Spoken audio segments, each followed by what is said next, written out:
সরলতা ও পবিত্রতায় গড়া যে জীবন্ত প্রতিমাখানি ধরাতলে অবতীর্ণ হয়েছিলেন, তাহারই নাম শ্রী শ্রী মা শারদা। তাহার পবিত্রতা ও গভীরতা এতই বিস্ময়কর ছিল যে অতি উচ্চস্তরের মহাপুরুষগণ পর্যন্ত সাক্ষাৎ জগজ্জননী আদ্যাশক্তি মহামায়া জ্ঞান করিয়া সসম্ভ্রমে তাহাকে দূর হইতে প্রণাম করিতেন। এই মাতৃ মহিমার রসস্বাদনে নিখিল মানবের মন প্রাণ ভরিয়া উঠুক, জীর্ণ মূল জীবতরুতেও জীবন সঞ্চারিত হোক। বাঁকুড়া জেলার পূর্ব প্রান্তে জয়রামবাটি গ্রাম আর হুগলি জেলার পশ্চিম প্রান্তে কামারপুকুর। মাত্র 3.5 মাইলের ব্যবধান। মধ্য খালের মতো আঁকাবাঁকা আমোদর নদ। গত শতাব্দীর মধ্যভাগে প্রকৃতির লীলালিকেতন এই পুণ্যভূমি যে দিব্য জন্ম এবং জীবনের আধার হইয়া এ যুগের যুগলতীর্থে পরিণত হইয়াছে, তাহারই আলোচনায় আমরা অগ্রসর হইতেছি। জয়রামবাটি গ্রামখানি খুবই ছোট। তাহার 3 দিকে মাঠ আর একদিকে ওই ছোট নদী। উর্বর জমিতে নানাবিধ চাষাবাদ। গ্রামটি বেশ সচ্ছল ও সমৃদ্ধ। ম্যালেরিয়া আক্রমণের পূর্বেও স্বাস্থ্য বেশ ভালো ছিল। গ্রামের বেশিরভাগই পরিশ্রমী চাষি, কয়েক ঘর শিল্পী আর 2-4 ঘর ব্রাহ্মণ। মুখোপাধ্যায় বংশ এই গ্রামেরই বাসিন্দা। বন্দ্যোপাধ্যায়রাও তাদের দৌহিত্র। মুখুজ্জেরা 4 ভাই। রামচন্দ্র সকলের বড়, ধর্মনিষ্ঠ, ন্যায়পরায়ণ, তদুপরি ঈশ্বর ভক্ত, অমায়িক ও দয়ার আধার।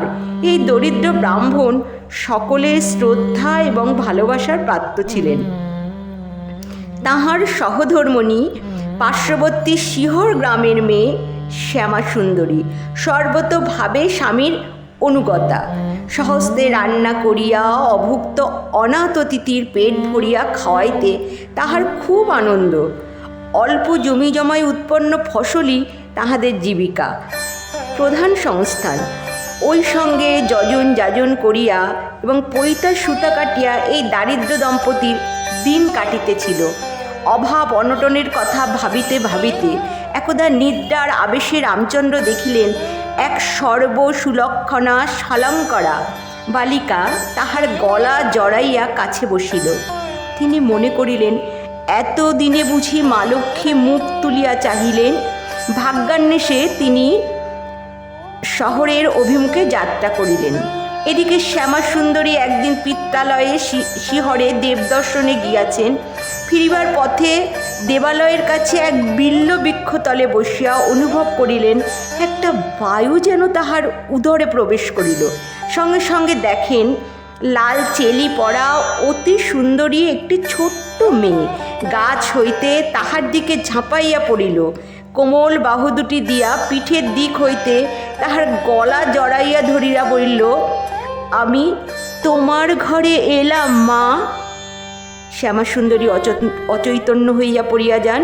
সঙ্গিনীরা সকলে তাহাকে ধরাধরি করিয়া বাড়িতে লইয়া আসেন। ধীরে ধীরে 10টা মাস কাটিয়া গেল অধীর প্রতীক্ষায়। হেমন্তের ধান কাটা শেষ করিয়া চাষিরা মা লক্ষ্মীকে ঘরে তুলিতেছে। কুটিরে কুটিরে আনন্দের হিল্লোল। 1260 সালের 8ই পৌষ, বৃহস্পতিবার সন্ধ্যা। সাঁঝের আলো জ্বালা হইয়াছে। কৃষ্ণ সপ্তমীর চাঁদও এখনো ফোটে নাই। পশ্চিম দিগন্তে সন্ধ্যা তারাটির তখনও মিটমিট করিয়া জ্বলিতেছে, যেন কাহাকে বারণ করিবার অপেক্ষায়। শঙ্করধ্বনির সহিত উলুধ্বনি উঠিয়া শীতের কুহেলি মাখা নিস্তব্ধ পল্লীটি মুখরিত করিয়া তুলিয়াছে। এমনই শুভ মুহূর্তে পৃথিবীর বুকে তাহার শুভাগমন। সংবাদ পাইয়া প্রতিবেশী মেয়েরা ছুটিয়া আসিল শ্যামাসুন্দরীর সদ্যজাতা কন্যাকে দেখিতে। পূর্বে স্বপ্ন কথা স্মরণ করিয়া রামচন্দ্র ভাবিতে লাগলেন, লক্ষ্মীবারের পূর্ণ সন্ধ্যায় এ কে এলো আমার কুটিরে? মেয়ের নাম রাখা হইল শারদামণি। শারদা দরিদ্র মা বাপের বড় মেয়ে। মায়ের আদরে বাড়িবার সঙ্গে সঙ্গে মায়ের কাজকর্মও দেখিয়া শিখিতে লাগিল। ছোট ভাই বোনদের কয়টি আসার পর মা আর একা সব পারিয়া ওঠেন না। শারদা সংসারের অনেকখানি দেখে। দিদি হইলে কি হয়, মায়ের মতোই তো সে ছোট ভাইদের যত্ন নয়। তাহাদিগকে স্নান করায়, খাওয়ায়, ঘুম পাড়ায়। বয়সের তুলনায় সারদা একটু গম্ভীরই ছিল। খেলার সময় কখনো কাহার সহিত ঝগড়া করিত না, বরং সমবয়সীদের মধ্যে ঝগড়াঝাটি হইলে সে মধ্যস্থ করিয়া মিটাইয়া দিত। খেলার মধ্যেও সকলের খবরাখবর লওয়া, তাহাদিগকে যত্নাদি করা, এই কাজ তাহার ভালো লাগিত। মাতৃভাব যেন তাহার জন্মগত। কখনো পুতুল খেলা, কখনো বা দেবী মূর্তি গড়িয়া ফুল দিয়া সাজানো, ইহাও ছিল তার খেলার অঙ্গ। একবার জগদ্ধাত্রী প্রতিমার সম্মুখে সারদা এমন তন্ময়ভাবে ধ্যানস্থ হইয়া যায় যে তাহার মুখমণ্ডলে দেবীর মতো সৌন্দর্য এবং গাম্ভীর্য ফুটিয়া উঠিয়াছিল। তখন তাহাকে দেখিয়া তাহার পরিচিত লোকেরাও চিনিতে পারে নাই, এই মেয়েটি কে? সারদা কিন্তু লেখাপড়া বিশেষ শিখে নাই। একে পল্লীগ্রাম, তখন ধারণা ছিল মেয়েরা লেখাপড়া শিখিলে শুধু নাটকাদি পড়িবে, সংসারের কাজকর্ম আর করিবে না। বাড়ির কাছেই পাঠশালা, ভাইয়েরা পড়িতে যাইত। সারদা কাজকর্ম সারিয়া সময় পাইলে তাহাদের বই লইয়া নাড়াচাড়া করিত। কোনো দিন বা ফাঁক পাইলে তাহাদের সহিত পাঠশালায় চলিয়া যাইত।